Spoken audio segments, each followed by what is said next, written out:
You've probably clicked on this video because you edit videos and you want to be more organized and stay more productive. So you may want to deliver better results to your clients, or you just want to make better videos for yourself. But one thing is for sure, being more productive has a direct impact on the quality of your work. So in this video, I'm gonna show you how to change and hop at a higher level of your workflow simply by following a few steps that I'm about to show you. I'm not saying they are easy because some of them requires a lot of changes in your entire lifestyle, but I can guarantee that after implementing them, video editing will become much more easier for you. But before we start, I want to point out that I'm not gonna talk about any technical aspects of video editing, such as some obvious ones like making presets using plugins, or generally some tips inside of a video editing software, but much more about general life and work organization tips, which I've implemented and I've seen a positive impact on the quality of my work as a video editor. But yeah, they are also video editing related, don't worry. So are you ready? Let's dive into it. So the first thing to stay more productive, you need to cover before you even start working, and it will require some changes in your daily routine and habits. I'm talking here about planning your weeks day by day. It massively helps you focus on most important tasks and it gives you information about how much time you need for each task. Of course, I know everybody has their own routine and habits, and someone works better at night at 1 a.m. and someone needs to wake up at 5 a.m. to stay sharp and productive. But the idea of it is just to stick to your time blocks. No matter what time of a day is most optimal for you, you need to divide your whole day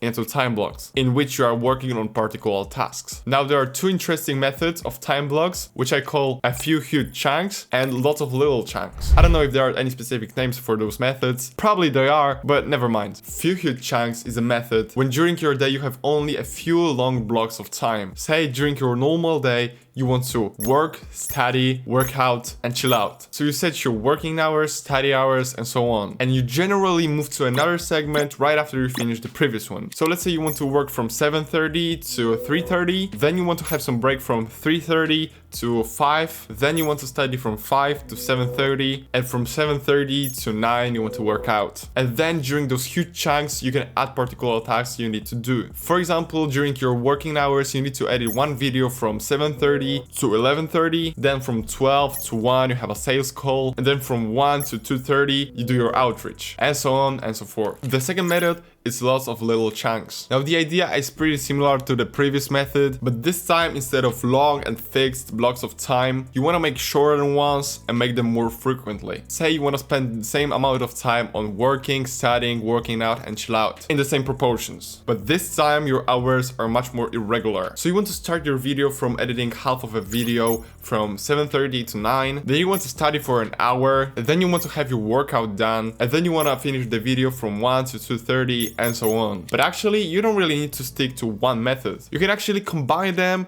or implement like a hybrid model. I personally combine these two methods in my casual day, which I'll show in a moment. No matter which method you choose, you should definitely move every day that you plan into some calendar. No matter if this is Google Calendar, Notion Calendar, or even some traditional calendar on paper. But moving it to some calendar just helps you stay consistent. For example, I use Notion Calendar and it looks something like this. Right, so as you see, that's how my Notion calendar looks like. And to make it clear, Thursday is like my ideal day. Of course, as you see, there are some days which is pretty much different because it's sometimes hard to stick to it. But yeah, that's how it looks.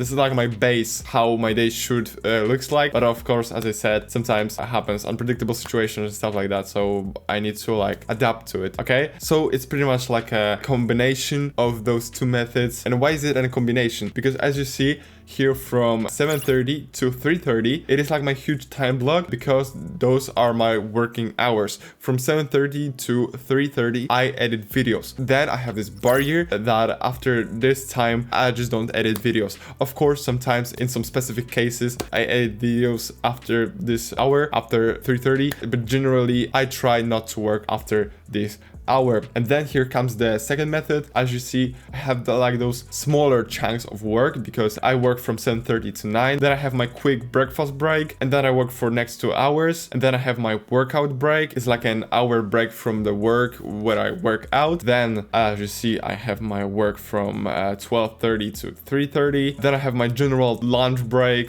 which is like my big break, which helps me separate my working hours from my studying hours, right? So then after this break, I generally have my study hours because I go to college, so I need to study, right?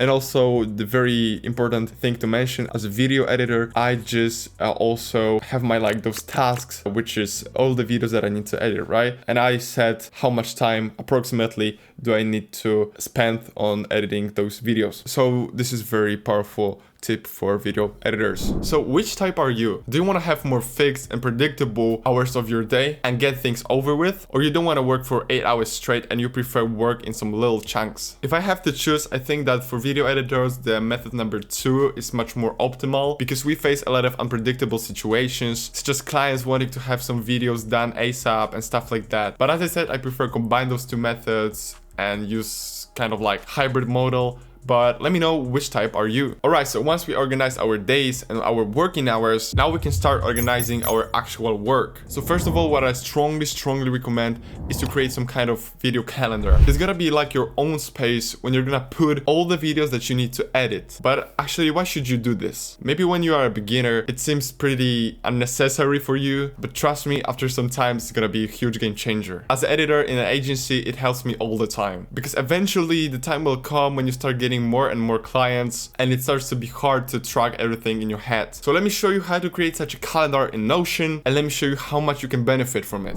Alright, so we are in a Notion right now, and I'm gonna try to recreate my video calendar that I use and show you how to do it, right? And yeah, I know how Notion can be overwhelming, especially when you use it for the first time. So I promise I'm going to make it as simple as possible. So I created a new page, I call it calendar. We can actually call it video calendar. And now let's just create a new table view for now. Table view. And as you see now, here we got like this table in which we're gonna put all the categories. So like the first column of the table is going to be video title, right? Video title. So we're gonna put the title of the video here. Then we want to change this property to text, okay? And we want to call it client, because here we're gonna write our client's names. Then we're gonna add another property. We want to find date, and there we want to put our deadline. So let's call it deadline. Those are gonna be our deadlines of our videos. And actually, we just created like the simplest video calendar as possible,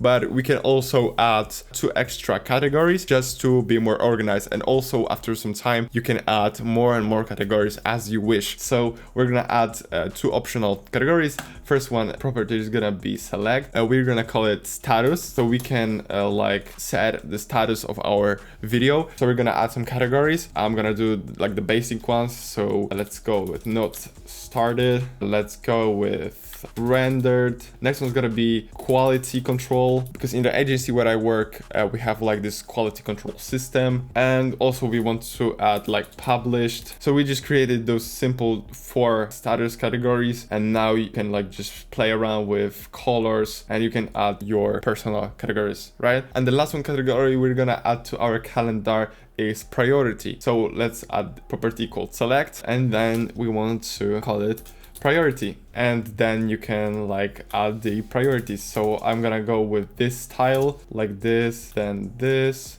then this.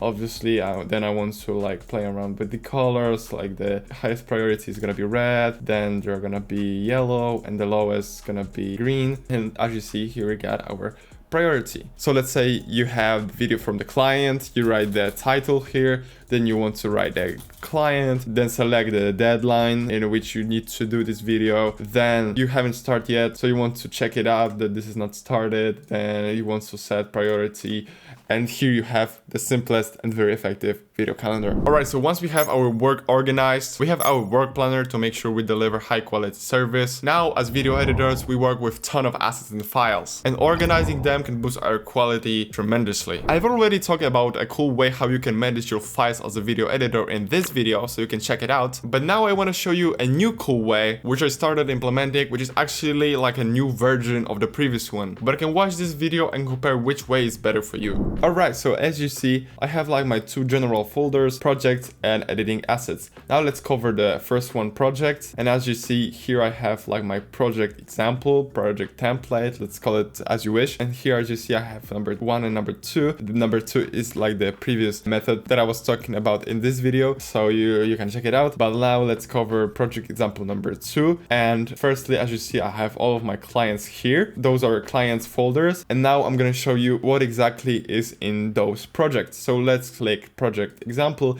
And as you see here, I got another 4 folders. The first one is footage, where I just basically drag all the footage that I get from the client. Then we have folder rendered. Here are some like rendered videos, not final videos, but render videos, because sometimes when I edit, I just need to like render some few parts or stuff like that. It just helps me a lot, right? Then we have our finals, where I just render all of the final versions of the videos. And then we have saves. And here I put like Premiere Pro, project, saves, and After Effects. So that's basically it for this part. Then we have our editing assets. And as you see here, I got my 12 folders where I gather all of my video editing assets. So let's start with stock footage. I gather all of my stock footage, same with icons, same with sound effects, same with music. Also, additionally, in the music folder, I have other folders for each like music genre and stuff like that. Then I have green screen. I put all the green screen videos. Then I have emojis, photos. Here I typically put some logos of the brands that I use repetitively, and just, you know, like photos that I use a lot in the videos. And then I have backgrounds, then animated icons,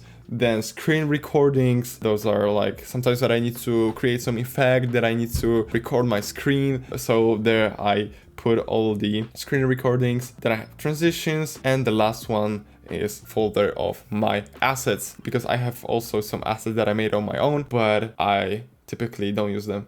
So that's how I manage my files, and that's how I organize my work as a video editor. If you want to learn more about technical aspects, how you can edit faster, I'm talking about this in these 2 videos. Thank you guys so much for watching. If you have any specific questions, write them down below. Don't forget to subscribe, and see you in the next one.